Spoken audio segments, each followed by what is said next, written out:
Welcome to the Customer First Thinking Podcast, episode 48. In this episode, we interview Brett Townsend, the SVP strategy at Quester and co-author of the book, Insights on the Brink. Once upon a time, marketers would not hesitate to invest in market research before launching a new product or taking a gamble on a big creative idea. Loads of time would be spent up front conducting focus groups and sending out surveys. Weeks would go by as data was collected and turned into voluminous slide decks. The research sponsors would then gather expectantly to hear what the consumer insights people had found. Invariably, the audience would get lost in a dense maze of charts and graphs, left wondering, so what's all this data telling us we should do? The consumer insights professional would feel they've done their job, delivered the project they were asked to lead. Whether they were being asked to do a brand tracking study, conduct concept testing, decipher consumer usage and attitudes, define market segments, or measure brand equity, they faithfully followed a methodical and proven process that was usually lengthy and involved and expensive. As far as they were concerned, however, that's what it took to produce statistically reliable results. Yet those intimidating slide decks, once presented, often became single-use artifacts. Whatever new knowledge had been gained would be filed away and forgotten. The researchers would just move on to their next project. Today, many marketers have concluded that the traditional research function, wedded to its rigorous methodologies and practices, has become too slow and costly in an age of real-time marketing where speed and agility are favored over deep analysis. Traditional research budgets are drying up. Entire research departments are being shut down. Marketers are now doing the work themselves, using do-it-yourself research platforms. And increasingly, insight generation is being handed over to data scientists whenever first-party data is abundant. Roughly a decade ago, a deluge of clickstream, CRM, and social media data began flooding internal systems of insight. The era of big data had arrived, and it changed the insight function forever. Marketers realized they could extract more immediate and relevant insights just through direct observation of consumers, using sentiment analysis, voice of customer feedback, or individual behavioral tracking. Pockets of insight began to spring up in organizational silos, eroding the authority of the consumer insight group and snatching away research dollars. However, this fragmentation of the insight function has come at a cost. No one is in charge of assembling all of the bits of knowledge and insight into a unified picture of the customer. Marketers see consumers, the CX group sees customers, the digital team sees users, sales sees buyers. Splintered views of the same customer. Like everywhere else these days, AI will have a profound impact on market research, transforming the industry by swallowing vast amounts of unstructured data at scale, sourced through social media, consumer reviews, and community forums. AI can conduct surveys through conversational chatbots. It can process and interpret qualitative data like text answers to open-ended survey questions and video feedback. It can speed up ad testing of any kind actually, and it can generate synthetic insights by simulating the probable voice of a customer, creepily indistinguishable from a real person. If the consumer insights function is to regain any credibility amongst marketers, it must evolve from being order takers to serving as the undisputed organizational expert on the needs and behavior of customers, not simply describing how people feel or what they think, but offering an explanation as to why. Answering that one question, why, is what leads to breakthrough insights. And that's a strategic role, not a specialist function, according to Brett Townsend, who heads up strategy at the research firm Quester and is co-author of the book Insights on the Brink. In the book, Brett offers a rescue plan for saving the industry, showing how consumer insights professionals can go from being order takers to strategic partners, working shoulder to shoulder with marketers to make better business decisions. I began by asking Brett A one-time sports broadcaster, what drew him to the world of consumer insight? I think like most people who are in consumer insights or whatever, the road that we've taken to get there is a little through back roads and not a direct route. So I made the decision after a few years that I did not want to do broadcasting anymore. So that kind of started the process.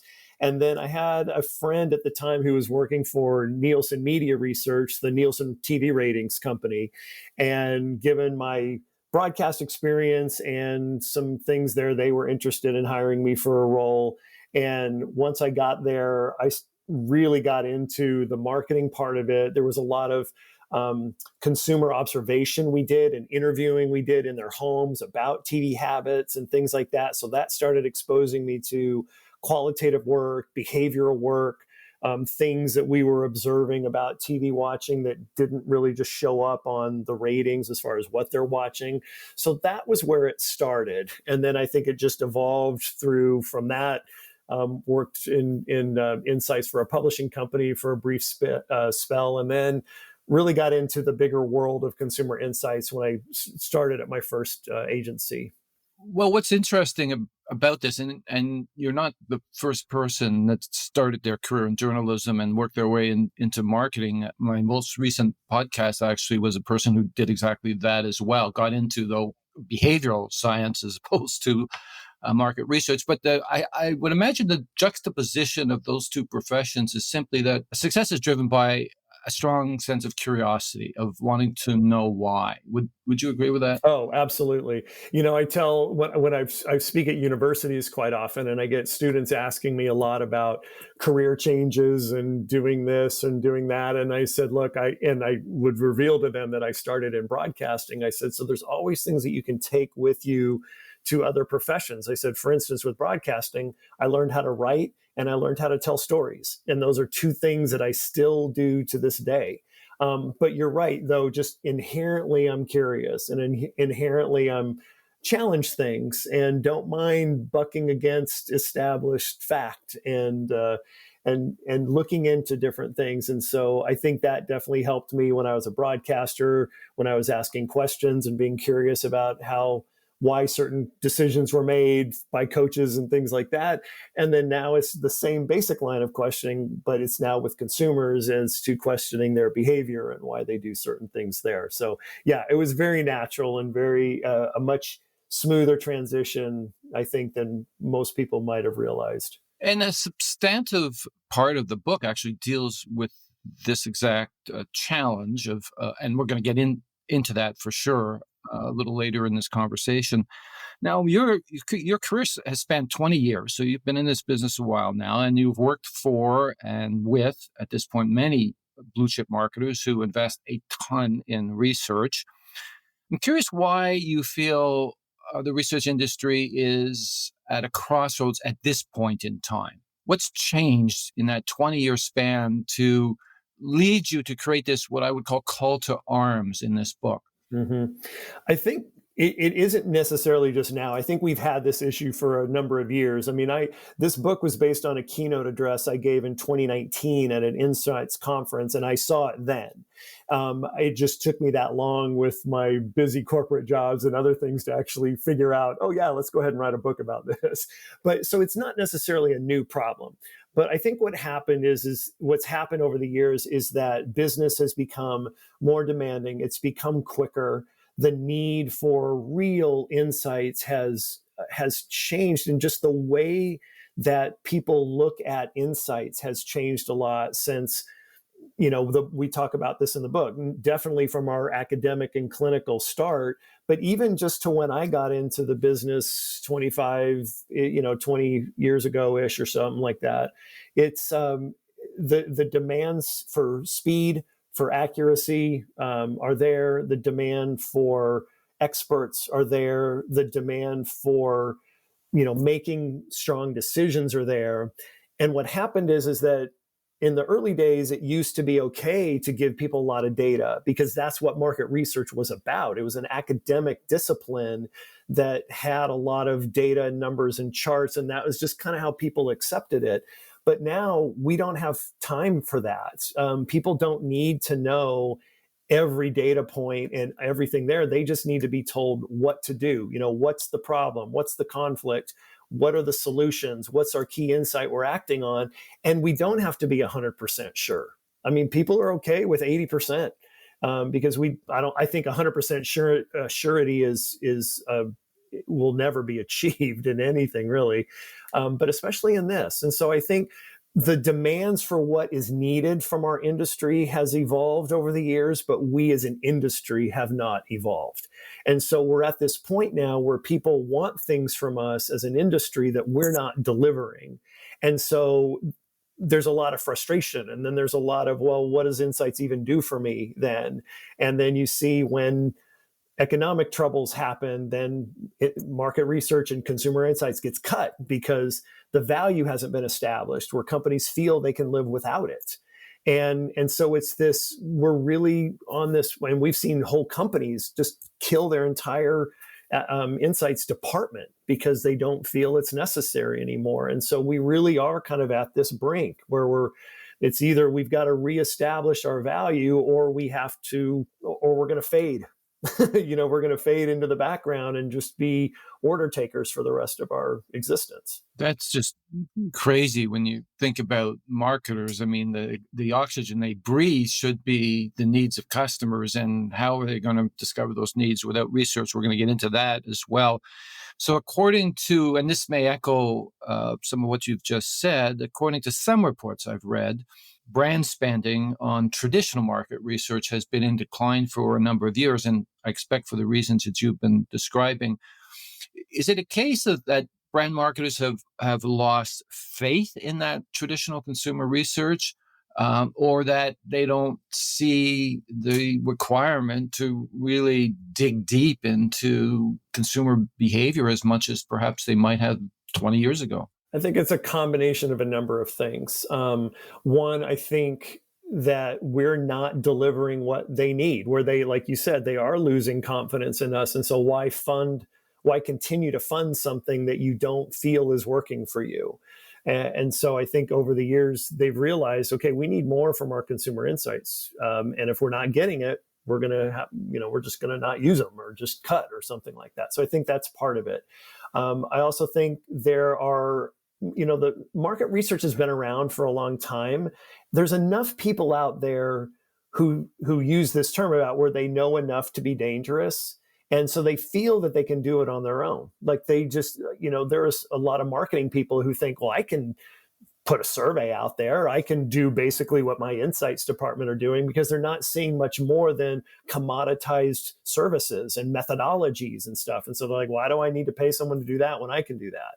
The problem is that they know enough to be dangerous, and they are dangerous because in my experience, a lot of marketing people who take control of insights are doing it for very self-serving reasons, where they have an agenda they want to push and they want the insights to help back their agenda.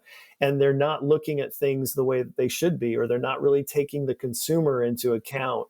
It's all just about what do they want to push forward. And you can bend data and you can mess with questionnaires to basically say whatever you want it to say. And you can have a lot of confirmation bias on a lot of things. So I think that's part of it. But honestly, it's because they're not getting what they need from us. And, with AI and with all these other self-service tools, DIY tools and things out there, you can do a lot of the basic commoditized methodologies and surveys and stuff without the need of a consumer insights department, if that's what you feel consumer insights is all they do for you. The companies that are really winning right now, and the marketing departments and the senior executives who really have great insights people, realize that they're there for more than just doing methodologies, that they offload that to AI, offload that to agencies, and the really great consumer insights professionals are the ones that are doing consumer-centric cultures, that are really asking the why, that are making emotional connections with consumers and really explaining things that are helping the businesses make money and pushing them forward into areas that they didn't think they could go into. Unfortunately, there's a lot of companies who don't have that kind of insights talent, and so they don't see those results. And so therefore they think, we can do this without them. Well, it's hard to believe you would entrust a multi-million-dollar product launch on a SurveyMonkey template, but I People guess. do. I think people would be stunned how many large multinational brands make multi-million dollar decisions, to your point, based on a simple survey. Yeah, it's shocking.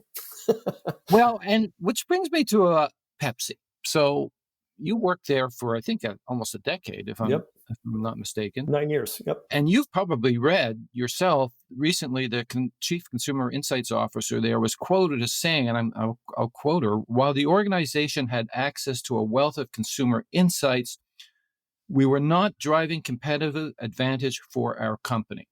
Now, that's Pepsi. That's a pretty stunning indictment when you consider how much Pepsi probably spends on consumer research.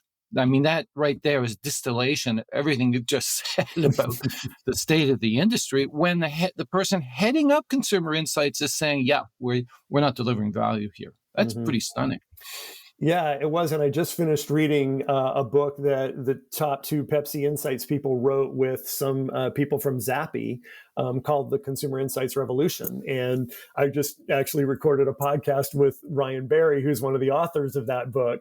And so it was very interesting to talk. And we talked about both of our books on that podcast. But yeah, just having been inside at Pepsi for a while, you started to see how things were getting to that point where there was just a lot of research going on and it was unorganized and you didn't really know what people were doing and there was a lot of duplication and it was very personality driven. You know, it was whoever was in charge kind of like, well, I want to do this and I think we need to be doing this. And what Stefan did and Kate Shard, I think that's who you were quoting, is they looked at it and said, you know, how can we make this more efficient? How can we take everything that we've learned and digitize it and make it so it is available to everyone. So we're still doing great insights work. We're just not replicating it, or we're not, you know, just reinventing the wheel over and over again. And somebody in the Europe sector, for instance, can look at something that was done in the US or in Latin America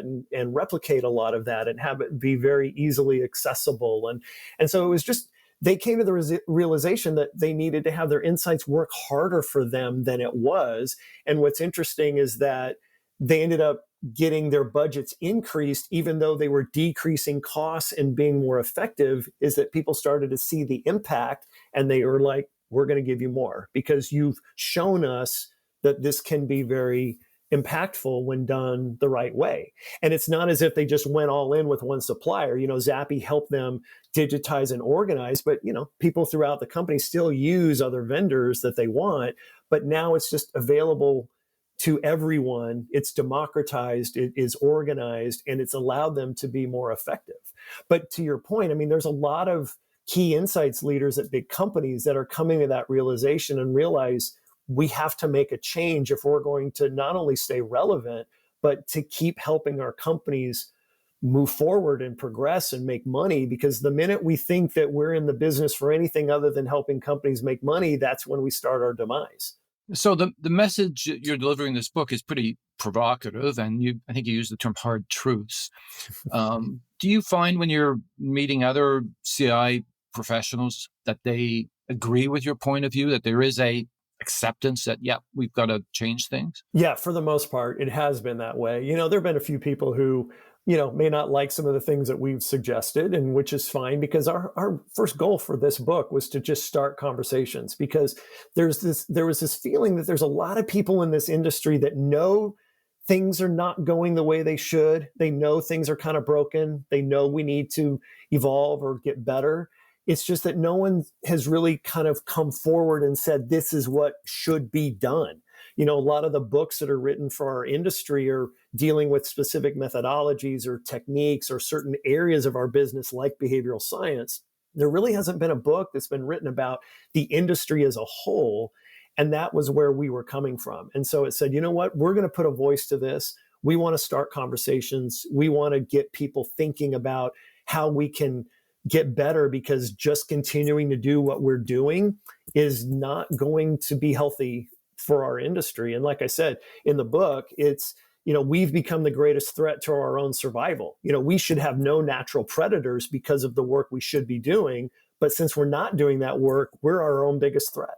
Yeah. You're not inside the strategic circle of most companies. You're viewed as a supplier to the people who actually do the strategy, is how I'm reading that. But here's a curious thing, though, because you talk about this in the book. The responsibility for this doesn't lie entirely on the shoulders of market research, albeit they have moved fairly slowly like mastodons. But on the brand marketing side, people wring their hands over the state of brand marketing too.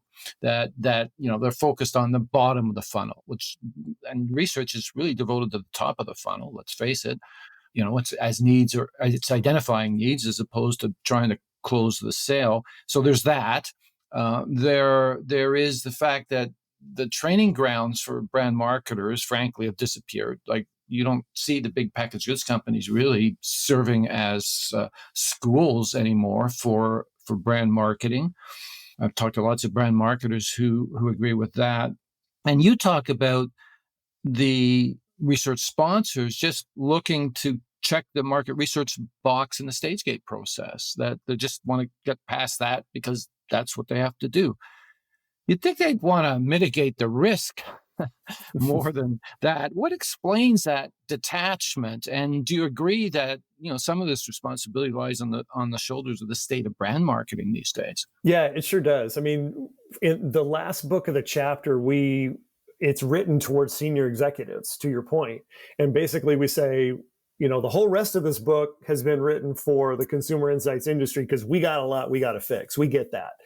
But this has been and always will be a partnership. And if we clean up our side of the street, there's some things on your side of the street that we need you to clean up too, because we're always going to have to work together. So I think, like you said, this is not something that happened overnight. This is something that has been happening over the course of the last 10 to 20 years, where they're wringing their hands because they can't get what they need from insights. They just see methods, they just see questionnaires, they just see surveys. And so they think, well, we can do that. And then it turns into more of just, like I mentioned earlier, it's self-serving. It doesn't really help things. And brand marketers get focused on things that are more important to them than the whole company, or ad agencies are trying to win awards rather than actually sell product and tell stories. And so it's something that has fed off of itself for a very long time. And it's a cultural shift that has to happen, where there has to be a culture of consumer centricity within companies, and it has to start at the top. As much as anything that we do as a consumer insights industry, we can only do so much if there is not a culture of consumer centricity throughout the entire company. And it's something where, brand marketers need to take as much responsibility for the consumer as consumer insights do. It's not just that department's job to do that. Understanding that it's about the best marketing is not about, what part of the funnel. It's about creating emotional connections and telling stories and getting people to and understanding their conflict and telling them how you're going to help them overcome that conflict for them. And it's very simple in its basics, but yet again, it's become so convoluted and so many competing agendas and different ways of thinking that we've lost sight, I think, over the course of the last decade or so, about what we really should be doing. And again, you see great organizations where everyone is aligned, you have that culture, and they're killing it all the way from their innovation, their new product development processes, down to their storytelling and their marketing, and it runs throughout the organization. But then, like I said earlier, you'd be stunned as to how many big brands that everybody knows are just trying to get by doing the bare minimum. And it's why you see a lot of innovation that fails. It's why you see a lot of ads that fail, is because they just are kind of clueless to really how to emotionally connect with consumers, partly because they may not want to work that hard to establish that emotional connection, but they're also not getting the insight that allows them to understand what actually is connecting consumers to their brand. And so it's always going to be this partnership that has to exist. It's interesting because in the book, I mean, you do admit that the market research has, to some extent, you reference, new products, 80% of new products fail, which is a shared responsibility, as you're pointing out. You would think brand marketers would be more interested in fixing the issue. So I want to move into a discussion of one of your signature aphorisms, if I may put it that way, which is the what informs, but the why transforms. Can you build on that, elaborate exactly what you mean by that phrase? Sure. The greatest data in the world will still only tell you what is going on. And it's a great place to start. Like I use data analytics and things to really help us understand what is going on, what's the landscape, what are some of the things that we need to be focused on when we dive into this problem that we're trying to solve. But it still only tells you what. It doesn't tell you why. And so we can inform people, and that's what market research has been doing for so long, is just informing people. In very few organizations has the market research actually transformed organizations. But when it happens, it's amazing in what it does for people. And so I think it's getting us out of this. A lot of people think it has to be one or the other. We want to be data driven. We hear that a lot. We're going to be a data driven organization. And so they take that to mean we're going to get really into analytics, and we're going to dive into point of sale data. We're going to dive into panel data, and it's really data driven. And they lose sight of the people the data is about, which is the actual consumer, and the whys and again the emotion and the things that are going on there. And so that is data also. The why is data, but it's transformative data, and it lets you know your purpose. There's a lot of brands out there that perform. There's not a lot of brands that perform with purpose. And I think that's really where the magic is. And a really great example is all the static data that senior executives want. Brand tracking, brand awareness, NPS, things like that. All of those are static numbers that just tell you what. There is no explanation as to why. It's point in time data too, it's right? Point in time data, you're right. And so, but even if you track it over time, you could have an NPS score of 27. Okay. What does that mean? Why aren't you at 50? Why aren't you at negative 25? There's no explanation behind these numbers. And so companies don't know where to start to try to fix these problems. And so then they'll throw a survey out there and they'll find out that people, consumers will tell them 20 things that are wrong. And then their heads are spinning. It's like, we don't even know where to start. Well, you're asking the wrong people, you're asking the wrong questions, and you're going about it the wrong way by just simply trying to throw stuff out there and explain static data that you have. So again, it's kind of that shift into, and then it goes into AI also. The AI can give us all of the what. And market research professionals who feel that their jobs are to be methodologists or to be data analysts, AI is probably going to take your job, if that's what you think it is, because now we can have AI do that. But what the beauty of it is that by using using AI to free that stuff up, it frees us up to get into the why, to make the consumer connections, to be strategists, to be sources of competitive advantage within our companies, to do the real work of consumer insights, not the busy methodological work that anybody can do, including AI. Well, I guess to some extent it's because marketing research to some extent has this role of monitoring performance and effectiveness, and those measures you mentioned are a way of doing that. But it's funny you make the point about NPS, because I love it when brand managers are quite content with a low NPS, but the competitor's not doing any better, so we're fine in the category. No ambition to stretch that to the level of Apple and others, right, who top the list. It's very strange. A lot of people are just content with mediocrity, was what I've kind of come to learn over the years. It's like they want to keep their jobs. People don't want to row the boat or rock the boat very much. It's like, our sales are doing okay. We're getting our bonuses. I'm getting promoted. We can just kind of keep going the way it is. And we're losing a lot of the people that are really trying to achieve excellence and really trying to drive forward, which, again, is unfortunate. And I think that's really become true in the consumer insights industry, is that because of all the cuts and because of the way the industry has been marginalized slowly but surely over the last decade or so, we've got a lot of people who are afraid for their jobs, afraid to push back, afraid to say no.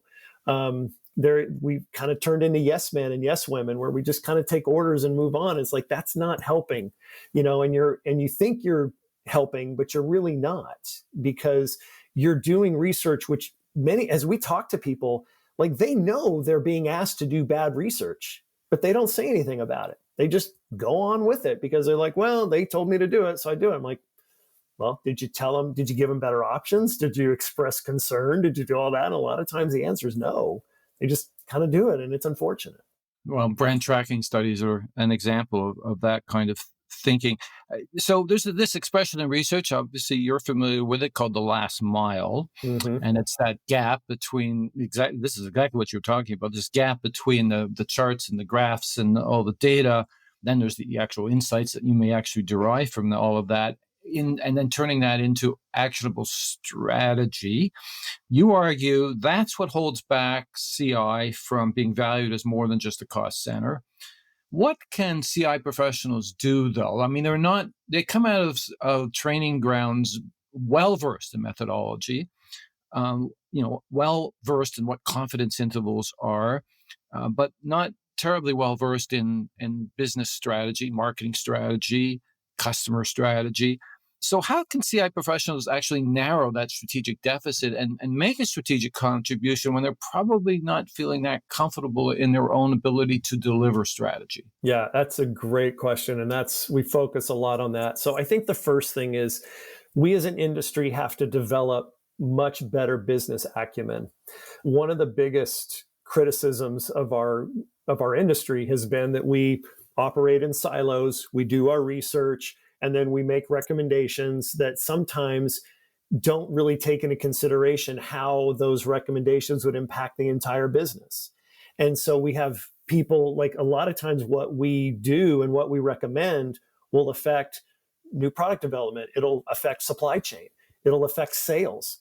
And we are completely unfamiliar with those areas of the business. So I think the first thing we have to do as an industry is to learn business better and to have better business acumen, to understand supply chain, accounting, sales, product development, and learn that. And that's something we have to do on our own. As to your point earlier, we can't rely on big companies to be the training ground for that anymore. We have to take that education into our own hands, and we have to learn that stuff on our own, whether it's getting an MBA is a great start, or just spending time learning about those different areas of the business.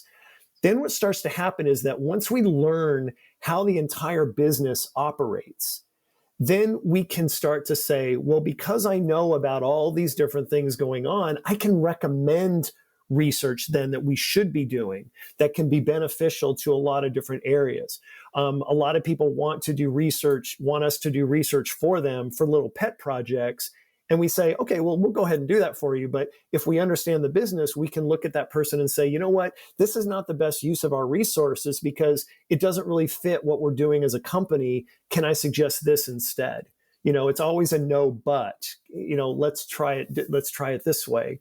And so I think if we just did that, there's probably a lot of things in there, and we talk about a number of things that we can do in the book, but I think just becoming smarter about our businesses and what we do. It was really interesting when I got my MBA, the accounting professor that taught both of the accounting classes that we had, he said, look, my job is not to turn you into accountants and finance people, because that's not why you're here. My job is to make it so you don't look like an idiot when you're looking at a P&L statement or a balance sheet and you don't know what you're talking about.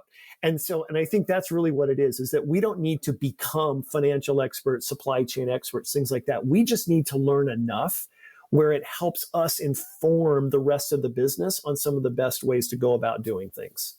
It's almost as though what you or organizations should be doing is rotating their strategists and having them serve an apprenticeship in the research area, so that actually learn properly the methodologies, but can blend that with their own understanding of what the strategic drivers are, and the outcome of that is a much better marketer at the end of the day. Well, that's one of the things we argue in the chapter in the book about talent, is where we find our talent is, and this is something that I've done, is that I think it can be really beneficial to consumer insights to bring in people from different parts of the company, because they're the end users of consumer insights. And so if they come in and they say, these are the things that you do that have been very helpful. These are the things that we wished we could have got more from you on. They're helping us, and we're not just helping them. And so they make us better because they force us to deliver better results and better things to our own internal partners. And then to your point, in addition to everything you said about how it makes them better, it also gives them a base and a foundation of consumer understanding that they take with them to every other part of their business, and now think more about the consumer or think more about the customer than they did before. Because like I said, I think it's the entire company's responsibility to be concerned about the consumer and put the consumer first. And it's hard in a lot of other areas of the business to do that.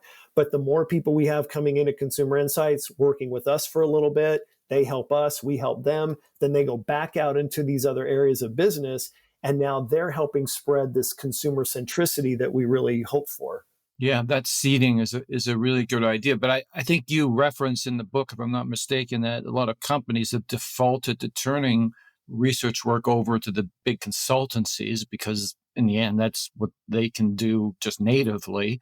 Is that what you're seeing? Is that companies are moving business or diverting business away from traditional research agencies and parking it with the consultancies? Oh, absolutely. Because what CEOs want are outcomes, and they want direction, and they want to be told the right things to do. And in many cases, they don't feel they're getting that from their consumer insights people. They're getting data, they're getting information. They're not getting outcomes and direction.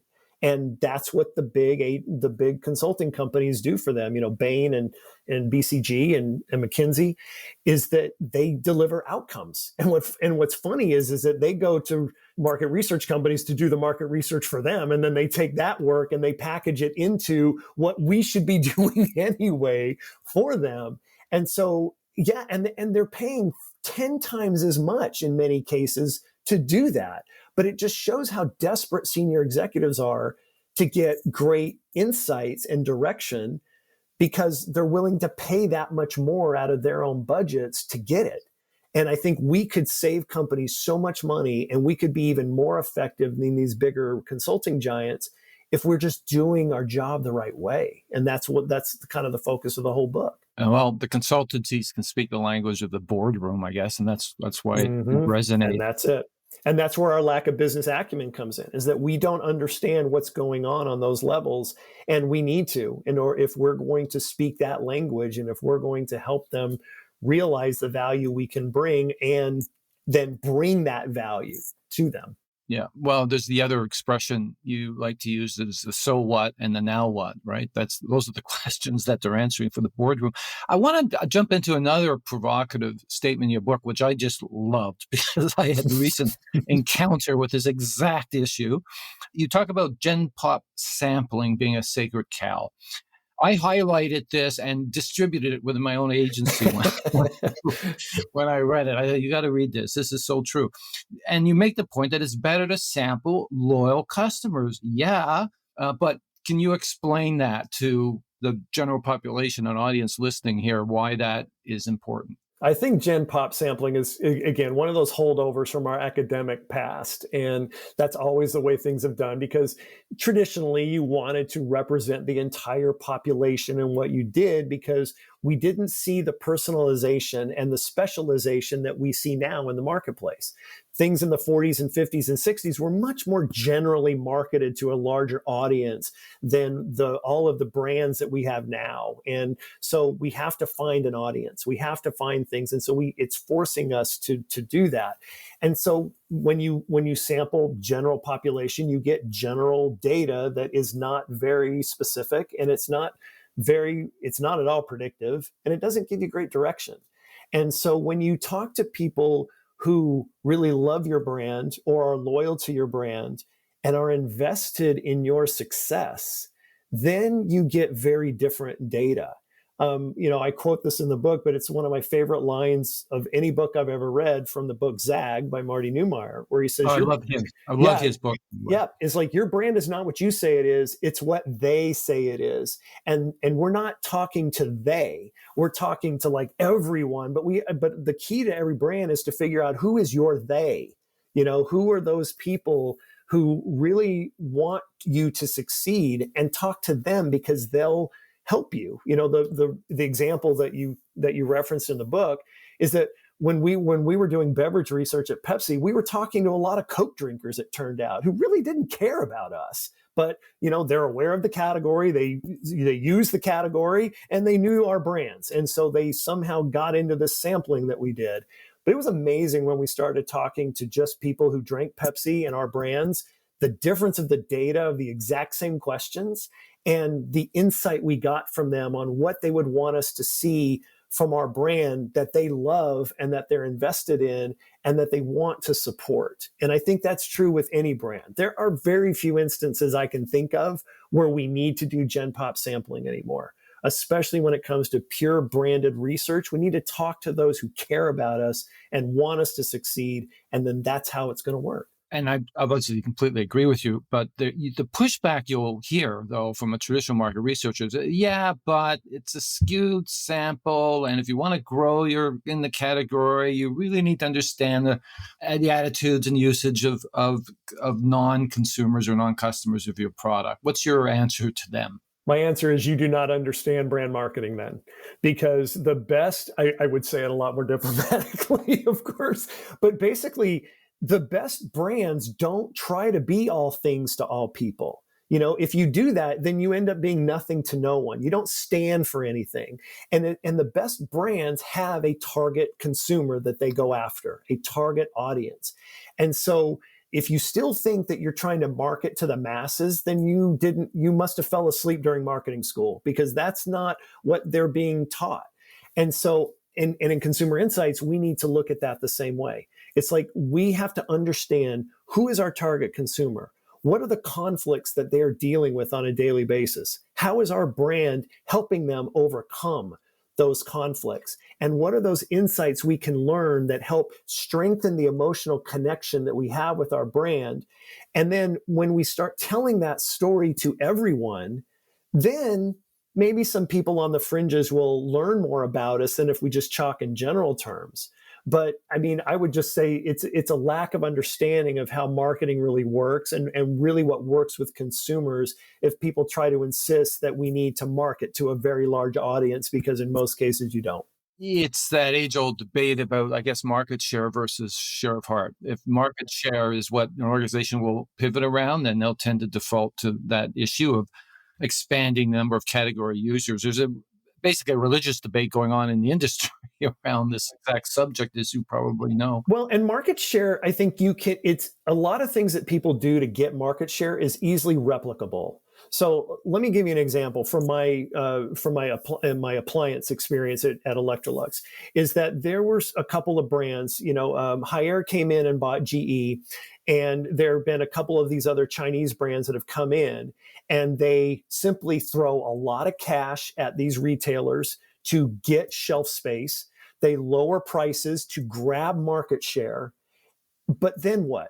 All of that is easily duplicated. They're not telling a unique story. They're not really trying to build a brand. They're just trying to see how much money they can make and just be able to show shareholders, oh, look at all this share gains we've made. Well, that anybody can do that. So and that's a very short-term solution. And we've seen just in the last 5 or 6 years that Haier has owned GE. GE has really kind of taken a nosedive as a brand, because nobody's investing in the GE brand that's been around in this country for over 100 years and actually meant something at some point. It doesn't mean anything anymore because they haven't invested in the brand. They've only been investing in the business. And I think that's kind of the issue, is that companies get so enamored with quarterly results and having to talk to Wall Street and things, and talking about consumer centricity doesn't really ever move the needle in their mind, but it does. But what moves the needle are, oh, we can report about this, Well, yeah, but all of your competitors can do the exact same thing you're doing. You're not doing anything unique. And so it's getting people out of that mindset, which is very difficult to do because, again, if we think about the tenure of senior executives, especially CEOs, they're only concerned about what's going on while they're there. Most CEOs don't care about what happens after they leave. It's just how can they maximize their own stock value and how can they be seen as raising the value of the company. And then when they leave, who cares? That's the next CEO's job. And that's unfortunate. It is, and it's unfortunate is right, and it's the financialization of decision-making that's occurred over the past 30 or 40 years. Short-termism being the Short-termism virus. is the key. Yep. It's the virus. So, which brings me to the next topic, which is that you state in the book that in the absence of consumer empathy, companies are unlikely to experience long-term success. Completely agree with you. However, as we've just been discussing, most brands today are certainly more product-centric than customer-centric. What role can CI play in making companies more empathetic? Or do they need to think of themselves now as change agents? I know this goes back up to some of the topics we were talking about before, but it's almost as though the research community has to embrace as a mission the idea of transformative change toward thinking about the customer first and being empathetic and presumably being able to put out the argument that this is going to be financially worthwhile for the company. That's a lot to ask of CI pros. It is. But if we're going to not only survive, but thrive in this new business climate, that's what we have to do.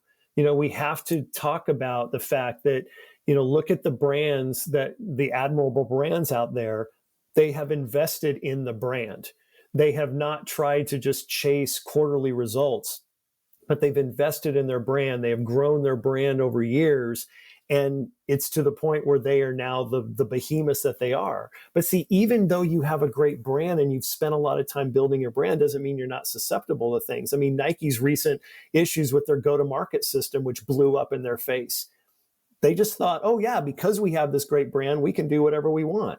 And they didn't even bother to look to see if the consumer would go along with them. And it turns out that the consumer said, absolutely not. We're not going to do this, And I think companies don't understand that changing consumer behavior is the hardest thing to do.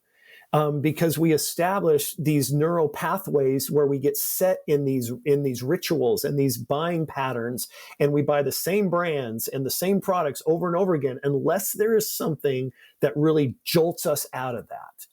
And that's what brands are being asked to do, is how do you jolt the consumer? Well, you don't do it through a buy one, get one, or some LTO, or some seasonal thing, or just lowering the price on something for a month. That's not going to do it.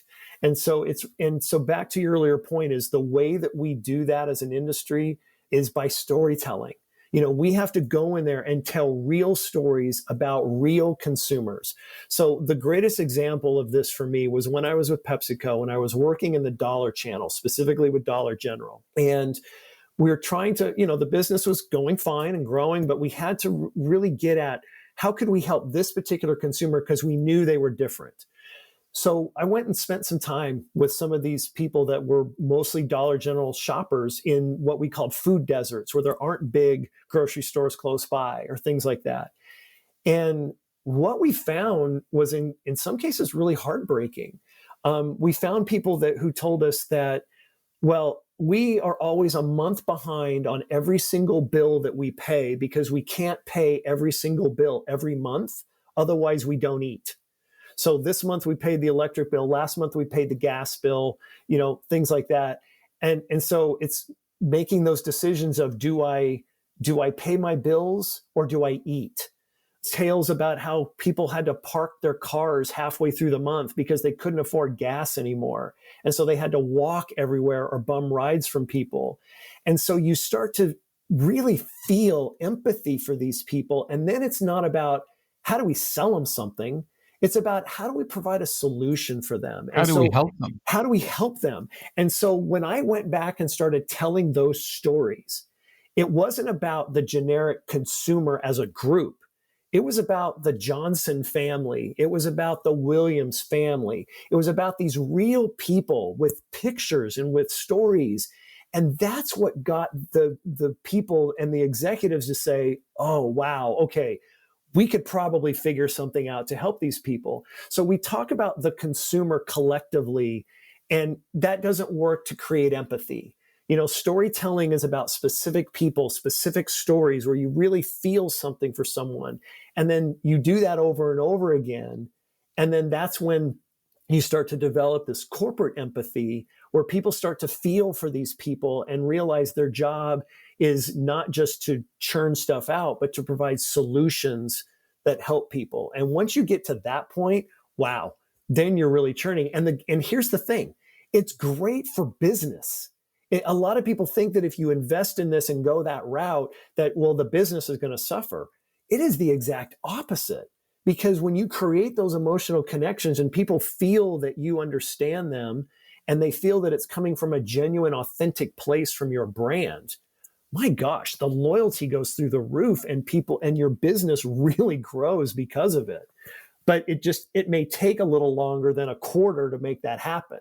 And that's where the impatience of corporate America sometimes comes in. So I so love what you say. And I mentioned earlier, I point to some of the studies we do, and, you've got all this great data to work with. We have behavioral data, we match that, attitudinal data, all kinds of insights spill right off the page as a result of that. But the fun of it is in my case, reading the open text comments. We have a very active customer population, are more than happy to tell you what they think. So it's fun because it brings those numbers to light, which takes me right to a question I had here about a pendulum swing in market. I just want to see if this is what you've observed, is this favoritism for quant data as opposed to qual data. Qual data takes long time. People are suspect about focus groups and whether that's skewed or not. The ratio I've heard now is 75-25 in favor of quant over qual. But the storytelling that you've just described is really kind of dependent on the qual work that you have to do to find those stories, to discover them, to get people talking about the challenges and so on that they have in life. Is that your observation? Is that there's this bias now toward quant over qual? There is, and that, it's kind of a difficult thing to unpack because I feel like the reason why there's that emphasis is that we've embedded that within our constituents. We have educated them over the last 20 or 30 years or even longer that large sample sizes equal certainty. And so now people just say, well, we got to have 500 people, we got to have 1,000 people for us to be sure of this, when all they're really looking is data. They're not really trying to find insight. I mean, some of the best work I have ever done was qualitative in nature. And it took a while to convince people that we can make decisions on qualitative data because, again, we're focused too much on sample size and not on insights. I'm suspect of focus groups, and I don't blame anybody who is, because I think they're largely ineffective and that they're used the wrong way in most cases. But qualitative research now can be done quantitatively. So, just a pitch for, one of the things we do at Quester is that and I know we're not the only ones, but we're one of the very first ones to do qualitative research at scale using a proprietary AI thing that we developed almost a decade ago, before AI became a thing that it actually is, where we can have conversational interactions with 500 consumers and get qualitative information, and then have AI help us analyze it using language patterns and things like that on the back end, but most importantly with human linguists that can put stories together. But I guess the point is that there are still ways that we can get qualitative research at scale. But even then, it's not necessary to do that, because we just have to ask ourselves, what are we after? We're trying to identify conflict. We're trying to identify consumer need, and we're trying to figure out how we can best solve those problems and those needs and resolve those conflicts. And so, again, that's where we get so wrapped up in methodology that we're not focused on outcomes. And when I would go in and just talk about insight, outcomes, and stories, I rarely got questioned about methodology. Because again, the CEO doesn't care how you get the information for the most part. He or she only cares about what does this mean for our business and what do we go do about it? And the best way to do that is through telling stories. And you can tell stories through quant data, but we will argue till we're no longer on this earth. We need both. We need quant and we need qual. They need to live together. And it's not, we shouldn't be in one camp or the other. And it's realizing what we're after. We're after insight. We're after outcomes. We're after consumer understanding with the ultimate goal of having enough empathy to be able to create solutions for people. That, and hopefully it forces us to become more source agnostic too about that. I mean, there's so many ways that we can get great insight and we don't need surveys. But, our industry sometimes think that we can't get insight unless we're asking the questions. And, that's not true. Just follow a Reddit thread in a group that's passionate about a specific subject area, and a lot comes to life. You reference that actually in the book, using communities as a source of storytelling. I'm a huge proponent in that. And we do big social narratives work at Quester. And there's some other groups that I know that kind of buy into the same concept of cultural communities and tapping into the world's largest, most unstructured, unmoderated, unfiltered focus group, which is cyberspace, and not Twitter or X and Instagram, but these long form groups where people are constantly talking about issues. And you want to, we can measure beliefs and behaviors at any point in time, as you mentioned earlier. But do we understand the narratives that are driving that? Do we understand the cultural implications of these different groups that are driving the behaviors that we see? That's where the magic is. That's where you really get into consumer understanding. And that's when it gets really fun, because you not only do you start to be able to uncover narratives that are driving beliefs and behaviors, but you're also able to see things before they actually develop into trends, where people start to talk about it. And we see this a lot, where we start to we can pinpoint something and say, that's not really a trend yet, but we can tell based on how it's being discussed in these different forums and not just isolated in specialty groups or niche groups. This is going to become something. And so those are some of the things that we tell our clients and say, hey, you ought to jump on this because it's not a trend yet, but it will be in about a year. So that's what makes it fun. Well, and you talk about this should be a golden era of insight. Mm-hmm. It really start to integrate these sources, which brings me to another question, which, my background's database marketing and customer analysis and so on. And I've always seen this terrible gulf between the market researchers, who have always been skeptical of first-party data and the knowledge that you can wring out of that, to all the points that we were talking about earlier. And yet, from a data analyst standpoint, there's gold in the attitudinal information that you've just been describing. Why do you think most organizations haven't done a very good job yet of bringing those two camps together and to say, this gives us a holistic view of the behavior and of the why? Why do you think? Is it just that people are stuck on their own methodologies, as we've been talking about? God, there's so many reasons why. I think, yes, that is one of them. People are just stuck in routine, stuck in tradition, stuck in the ways that they've always done things. That's part of it. A lot of it, I think, too, is ignorance. They just don't know a lot of the new ways that we can go out there and do things. There's a lot of biases around certain things where people think they know, but they don't, or maybe they had a bad experience with an agency that did a bad job, whereas, doesn't, and so it just kind of taints the whole rest of everything that surrounds that. I think there's laziness too that's involved. People just don't want to have to deal with it and don't want to. Yeah, there's so many reasons why that happens. And it just takes one courageous person to stand up and say, we need to change the way that we're going to do things. And I mentioned, I was talking to a president of a smaller company, and he's like, we're not getting what we need from our insights people. We've tried. And I said, well, maybe it's time you get new insights people, because there are people out there that do amazing work in this area that really understand this. And if you're not getting what you need, make clear what you need, number one. And then number two, maybe go get people who will do it for you, because there's enough out there who will. But it's just, and the other thing too is I think we have a lot of specialists in our industry where people want to be specialized in methodologies or techniques or just a certain area of consumer insights.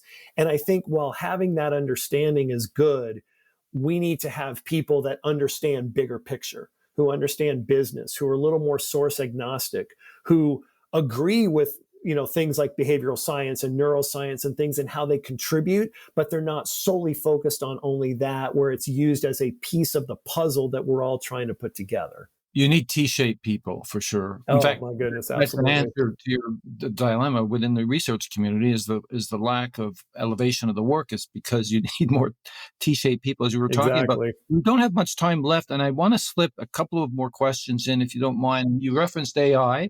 What's your perspective on the use of synthetic data as a proxy or even as a substitute for direct-to-consumer research? I've not worked with a ton of that. Maybe just so I make sure we're on the same page. When you say synthetic data, do you mean like what are you talking about? Instead of asking consumers directly what they think, you actually use generative AI to answer I that. see. Got it. I don't like that. And here's why. It's because AI only pulls from what currently exists. AI cannot develop anything new. It can't develop anything transformative. There is no empathy and there's no emotion in AI at all. And AI collection methods have already become a commodity. Like everybody thinks AI is the new thing. Well, guess what? I just came from a conference a couple weeks ago where everybody's talking about an AI data collection tool they have. So it's a commodity now. It still comes down to how do you tell stories? How do you analyze? How do you put things together? How do you deliver outcomes? The way we gather information, that's not going to separate anyone. It was like the internet back in the mid 90s. Everybody thought that was the big boogeyman for our industry and, it's going to destroy our industry. Well, no, all we did was take all the telephone and mall intercept interviews and paper interviews and it just moved it online. It's all we did. And it made things cheaper and more efficient, which is kind of what AI is doing. It's helping make things cheaper and more efficient, but it's not where the real insight is. And so there will never be anything in my mind that replaces real human interaction and contact. It's like Jim Stengel, I quoted this in the book, who was the former CMO at Procter & Gamble. He's like, if you want to know how a lion hunts, go to the jungle, don't go to the zoo. Get out, get away from your desks, get out from behind your computer screens and go figure out what's going on with consumers and develop that type of understanding. Final question, and maybe this ties into what we've just been talking about. You state that the need for traditional market research will fade over the next 10 years. You're quite categorical about this. You mentioned at the very top of this conversation. My question is, okay, but what replaces it? Yeah, what replaces it is strategy and consulting. It's not that we won't be doing consumer insights or market research projects anymore, but what happens is that the agencies that only focus on that, I don't think will be around in 10 years or will struggle to survive because they're just project oriented. And the conversations that we have, and having been on the client side in the corporate side for 16 or so years, I know what conversations are happening in those boardrooms because I've been in those conversations. And the need is not for more market research projects. It's for consulting. It's for partnership. It is for strategy. And, and that's what we do at Quester. That's what a number of other agencies are kind of moving in that direction. Is the insights work we do is to inform a broader strategy that we're working on. That's not the end goal. And so I think that's part of that evolution, is that we need to provide more of what is being looked for, and that is strategy, consulting, not projects. A good note to end on. Brett, I have had a ton of fun in this conversation. Me too. Me too. Thank you. It struck right to my heart. I'm just thinking, yeah, this guy really gets it. Well, and I think what you're illustrating is that there's a lot of people that we've heard from, like you, who when they read the book, they're like, yes, this speaks to me. I agree with this. This is what we ought to be doing. It's just, I think we needed somebody to just say it publicly, and just get it out there. And again, start the conversation. Not that everything we write in the book we think is 100% the only way to do it, but it starts the conversations, and we're having those conversations, and that's what makes it exciting. Yeah, that makes it tremendously exciting. So congrats, Thank because you. it is overdue, and I'm just shocked that somebody hasn't come along before now and written this call to arms. So nice job, and thank you so much for the conversation today. As I said, Thanks so much for having me. I really enjoyed the conversation with you. Thank you. That concludes my interview with Brett Townsend. As we learned, the traditional market research industry is facing an existential crisis. Either it becomes more agile and less caught up in the science behind the research, or it faces the genuine peril of fading into irrelevance. Marketers today are impatient and distracted. They have no time, even the attention span, to wade through a statistical compendium of consumer data. They don't want answers back in months, even weeks. They want it back in days. But what they really want, more than anything, is the answer to the so what question, the meaning and implications behind the findings, the underlying reasons behind how people behave, think, and feel as they do. To convey that knowledge as impactfully as possible, consumer insight professionals need to become expert storytellers, because marketers, more than anyone, can appreciate a good story that brings the data to life.